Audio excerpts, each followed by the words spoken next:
चालेल. आणि मुख्य सांगायचं म्हणजे 1 रुपयाची माऊलीला बोली नाही, आता साहेब करावं लागलाय. तर हे सगळं भगवंताची ती कृपा मानते आणि प्रचंड आध्यात्मिक ताकद आई म्हणते माझ्यातून बोलते आणि करते, आणि तेच ती मला बाळकडू देते. शिक्षण यात्रेमध्ये आई मला असं वाटतं, तू शाळा काढली, आम्ही खूप लहान होतो आणि बाबांची धावपळ मी बघायची. मुंबईला 3दा ग्रँट आणायला जा, शोभाताई फडणवीस तेव्हा कॅबिनेट मंत्री होत्या. पण सोपं नसतं हो. आम्हाला आजीच्या भरोशावर टाकून बेंबासारख्या खेड्यात राहून मला बीएड करायचं हो. दादांच्या मागे लागणारी आई, त्या काळात सुविधा नव्हत्या. आम्ही काय म्हणायचं ते ॲटोला, अजूनही नाव काय, टोळी ॲटो, त्याच्यातून यायचो आणि चंद्रपूरला बीएड करणं, डबल MA करणं माझ्या लग्नानंतर, या सगळ्या गोष्टी. आणि शाळा, त्याची कल्पना तुला कशी आली? गावात शाळा होतीच, पण एक गुरुकुल डोक्यात तिच्या होतं की माझ्या बेंबाळ, माझ्या 7 पिढ्या या गावात आहे, त्या मातीसाठी काहीतरी करावं. तर शाळेची सुरुवात आणि संस्थापका म्हणून बाबा आणि तू कसं काय केलं याच्याबद्दल सांगा मला सगळ्यांना. माझं शिक्षण पहिल्यांदा सांगते. माझे वडील तहसीलदार असल्यामुळे माझं शिक्षण म्हणजे 10वी 12वी BA पर्यंत मी जवळजवळ 5-7-10 गावं पाहिली. आणि नंतर लग्न झाल्यावर मात्र 35 वर्ष मी बेंबासारख्या खेड्यात होती, जिथे माझ्या विचाराचं कोणी नव्हतं. आणि आपण म्हणून नाही, पण माझ्या मुंजीचं शिकलेले कोणी नव्हतं. मी तेव्हा BA होती, पण गावात शिकलेलं BA पण कोणी नव्हतं. परंतु एक संस्कार असतो की आपलं जे आहे, आपल्याकडे पतिव्रतेचा संस्कार आपल्या सगळ्यांवर असतो. त्याच्यावर मी गाव सोडून कधी गेली नाही. किती प्रसंग आले तरी गावाला धरून राहिली. आणि मग तिथे मला वाटायचं की या लोकांना काहीतरी शिकवावं, गाणं बिणं. मग माझ्याकडे कृष्णाचं मंदिर झालं तेव्हा तिच्या लग्नामध्ये, तर त्या मुलांना 40 मुलं तिथे बसायची. आणि तुम्ही काय म्हणाल, एवढ्या जवळजवळ त्या मुलांना मी 20-40 आरत्या त्यांच्या भजनं पाठ. तशी कल्पना आली की यांना आपण हे सगळे जे भारतीय संस्कृती आहे ती खरंच खेड्यामध्ये काहीच नाही आहे. भारत माझा देश आहे, भारत काय हेच कळत नाही त्या लोकांना. किंवा त्या लोकांना थोडं वेळ आपण देऊ शकतो का म्हणून विचार केला. मग यांच्या मागे लागली. ते सोपं नाही म्हणाले कोणाला, शाळा काढणं सोपी गोष्ट आहे का. म्हटलं एखादं बालक मंदिर तरी मला काढून द्या. मला रिकामा वेळ माझ्याजवळ भरपूर आहे. रिकामा वेळ काढण्याची मला टॅक्ट माहीत झालेली आहे संसार करून. कारण 13 लोकांचं कुटुंब होतं आणि डोक्यावरचं पाणी तिखट काढणं, सारवण. पण आम्ही वेळ काढतच राहिलो. पण जेव्हा बायका मला म्हणतात की नाही आम्हाला वेळ नाही मिळणार, तेव्हा खूप नवीन वाटतं त्यांचं. आणि मग तशा प्रकारे त्यांनी ती शाळा काढली. अत्यंत कष्ट झाले. 8 वर्ष लागली ग्रँट द्यायला, तोपर्यंत शाळा सांभाळणं. आता इथे शाळेवाले बसलेलेच आहेत. आणि त्याच्यातून शाळा नावाला आली. आता सिनियर कॉलेज आहे आमच्या शाळेला. आणि ह्या पुढच्या वर्षी शाळेला 40 वर्ष होतात. तर त्याच्यासाठी अत्यंत कष्ट घेतले प्रभाकरराव पुल्लीवारांनी. आणि तिथे त्याच्यासाठी मग आता आपण शाळा काढली तर आपण तिथे हेडमास्टर व्हावं असं मला तर वाटत नव्हतं. त्या अच्छा मनाबाद नाही, फक्त शिकवायची आवड होती. तर तेव्हा व्हॅकेशन पिरियड मला तिथून लेटर घेऊन मी केलं. परंतु राजकारणामुळे मी कधी त्या हेडमास्टरच्या खुर्चीवर बसले नाही, काही नाही. आणि आता 20 वर्ष सेवा झाली आणि आज शाळा नावारूपाला आलेली आहे. आमचं घर तिथे शेजारीच असल्यामुळे सगळ्या प्रकारचा संपर्क येतो. माझ्याबरोबरचे शिक्षक आता सगळे रिटायर्ड व्हायला आलेले आहेत. परंतु एक आनंद मात्र त्यातून मला खूप मिळाला. मुख्य म्हणजे घरातली जी रांधावाड्या गोष्टी करणारी बाई होती ती स्टेजवर यायला लागली. ते माझ्या शाळेचं फलित, मला शाळेने दिलेली ती भेट आहे. आता 30 वर्ष शाळेला झाले, महाविद्यालय पण झालंय, कॉलेज पण झालंय. ते लावलेलं रोपटं त्याचा एवढा मोठा वटवृक्ष झालाय. आणि गुरुकुल जो कन्सेप्ट होता आईचा की संस्कार, शाळा आहे पण म्हणतात एज्युकेशनपेक्षा एज्युकेअर महत्वाचं आहे. तर ते आईने विवेकानंद विद्यालय बेंबाळमध्ये आणलं. आणि आज ती समाधानी आहे की जे रोपटं माझ्या वडिलांनी आईने लावलं होतं त्याचं वटवृक्ष झालं आणि 100% निकाल लागतो. आमचे भावंडे, मी मोठी असल्यामुळे मला ब्रह्मपुरीला त्या काळात शिकवलं आहे. मला संगीत घ्यायचं होतं. इथे FES कॉलेजला नव्हतं 90-91 मध्ये. तर मला दाते कॉलेजला यवतमाळ टाकलं. ब्रह्मपुरीला 8वी 9वी 10वी, मग दाते कॉलेजला 11वी 12वी. आणि मग फर्स्ट इयर ला इथे म्युझिक आलं होतं, तेव्हा गुंडावत सरांनी मला शिकवलं. तर आई म्हणाली माझी मुलगी मी ऐकत आहे तर बाहेर ठेवली, पण बाकीच्यांचं काय. म्हणून आईने विवेकानंद विद्यालयाची स्थापना झाली.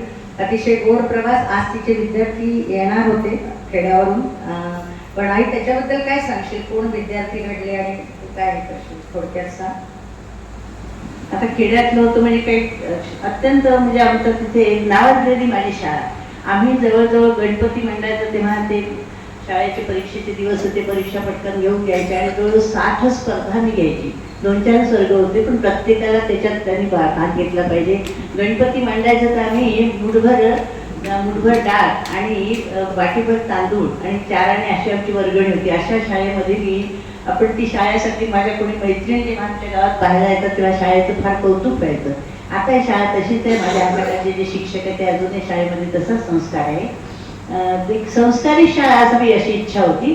शिक्षण सगळ्या शाळांमध्ये सारखंच असतं, परंतु संस्कार हे तुमच्या आचरणातून, ज्याच्यातून शिक्षण, त्याच्यातून एक कीर्तनकार तयार झाली जातो होते. ते माझ्या याच्यावर आपापल्या याच्यावर कोणी सरपंच येणार आहे ती इथेच राहते सरकार नगरला.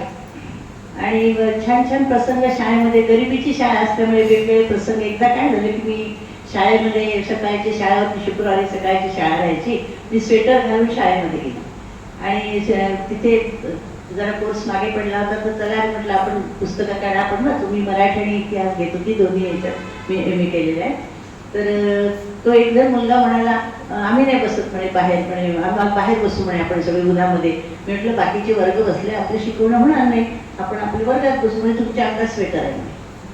त्याचा तो शब्द मला इतका लागला, मी बहुतेक आयुष्यात स्वेटर घालायचं कामच पडत नाही. मग हे मला सोडायला यायचे गाडीवर, तुम्ही अंगावर शाल घेऊन यायची, ती शाल त्यांच्यासोबत पाठवून घ्यायची. मी दार्जिलिंगला गेलं तरी घरच्या एका स्वेटरवर गेल्या, बाकीच्यांनी ते खेळाने बुटं बिटं काय बुटं बिटं, मला कधी कामच पडलं नाही. म्हटलं त्याचं म्हणणं अगदी खरं आहे. ज्यांच्याजवळ काही नाही त्यांना आपण प्रदर्शन दाखवून आपल्याला तो अधिकार देवाने दिलेला नाही.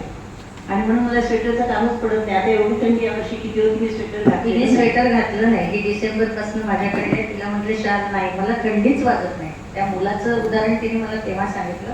पण मला माहित नाही, शरीर असं तयार झालंय की भर 40च्या उन्हातही 38-40 होतं टेम्परेचर. 12, 13, 14, 15 आम्ही जेव्हा चालत होतो अगदी चेहरे करपून गेले होते. घरी आलो तेव्हा ओळख नव्हतं.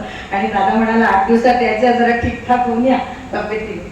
पण जे काही हे भगवंत आहे. आणि खरंच ना पेनकिलर मला लागली, ना तिला लागली, ना बीजबम आम्ही कधी आयुष्यात लावला नाही. हे सगळं भगवंत कृपा आहे. आणि तिचा आदेश जर मानला तर आम्ही पिल्लं तयार झालोय. आई खूप छान शिक्षण आणि यात्राबद्दल तू सांगितला तुझा प्रवास शाळेचा. आणि MA BEd करत असतानाही तू जनता कॉलेजमधनं त्या काळात रेग्युलर मुलांमधून आणि फर्स्ट आली. आदल्या दिवशी अभ्यास करूनही फर्स्ट येते म्हणजे काय, आम्ही म्हणून तिला तेव्हापासून विद्यापीठ म्हणतो. हे कसं काय तुला साध्य झालं? बरं पास लेकर आम्ही अगदी मस्ती करतो. बरं खेड्यातलं जीवन, आम्ही या झाडावर चढायचो तर मी तर कधी दिसायचीच नाही, कधी या आंब्याच्या झाडावर तर कधी अशा. तर एवढं मारून पिटून भाषा, मेन आईने आम्हाला भाषा व्यवस्थित बोलणं शिकवलं. खेड्यात आमचा पूर्ण जन्म गेला तरी. तर हे तुला कशी कसरत तू केली, शिक्षणही कसं केलं आम्ही मोठे झाल्यावर? तिच्या लग्नानंतर मी डबल MA BEd केलं. मी हिस्ट्री आणि पॉलिटिकल दोन्हीमध्ये मला क्लास मिळाला. BEd केलं. माझा भाऊ होता माझ्यासोबत, रणारा कुलकर्णी, सैनिक शाळेत होता. आणि तो मला म्हणाला की ताई 250 लोकांमध्ये तू फर्स्ट आली म्हणून. जेव्हा माझं वय कमी जास्त तरी मला वाटतं 40-45 होते माझ्या लग्नात 45. आणि तिथे सुद्धा गाड्या बिण्यामध्ये कोणीच उठायचं नाही. पण आमच्याला कसे संस्कार होते कोणाच टोकणे. म्हणजे आम्ही जवळजवळ 20 मुली आणि 20 शिक्षक होतो याला. ते चिठ्ठी काढून गाणं म्हणायचं असं प्रकार ते भरपूर असतात ते शिकवतात. तर त्याच्यात गाणं म्हणायला कोणीच तयार नाही. शेवटी मी सुटली. आणि मग तू प्यार का सागर आहे म्हटलं तर ते आमच्या काझी मॅडम होते, मला फर्स्ट नंबर आहे. म्हटलं का तुम्ही का नाही उठत आहे? तर अशा प्रकारे हे सहजता जन्मापासून पोचले. आमचे वडील फार शांत स्वभावाचे होते आणि त्यांनी जे सांगितलं ते आम्ही ऐकत होतो आमचे. त्याच्यामुळे ते विकास होत गेला. आणि माझं सगळ्यांना सांगतं की आई वडील हे केव्हा तुमच्या चांगल्याचं सांगतात, आई वडिलांचं ऐकायला शिका. सगळं आयुष्य सोपं जातं, कठीण जातं. आपण शाळेची यात्राही बघितली, शिक्षण संस्था तुम्ही काही, रामकृष्ण प्रसारक मंडळ बाबांचं आणि विवेकानंद विद्यालयाचा तो प्रवास सांगितला. आता तुझी प्रकाशित पुस्तके बाबांनी त्या काळात केली. नचिकेत प्रकाशन नागपूरला जाऊन मला आठवतं, मी अगदी लहान होती, 8-8 दिवस आई म्हणायची आता पुस्तक छापायचं बरं का. मी लिहिलेलं, माझ्या अक्षरं कळत नाही. आई म्हणजे लिहिते तेलुगू, एवढं फास्ट लिहिते की टीव्हीतल्या बातम्या पूर्ण आई 5 मिनिटात जशाच्या तशा लिहिली, इतकी फास्ट. त्यामुळे हिला रायटर लागायचा, ही भाषा प्रकाशकाला कळायची नाही. तशात माझे बाबा हिला घेऊन जायचे. तर 3-4 पुस्तकांबद्दलचा प्रवास तू आम्हाला सांग थोडक्यात. साहित्याची आवड म्हणाल तर लहानपणापासून माझे वडीलच साहित्यिक होते. मी जेव्हा 10वीला होती, मी 10वी झाली वसंत विद्यालय गडचिरोली तिथली फर्स्ट मी तिथे आलेली विथ डिस्टिंक्शन आलेली. अजूनही कोरंडीवार ताई मला भेटतात, त्यांच्याकडे जाऊन येते मी. आमच्या याच्या त्या अध्यक्ष होत्या. आणि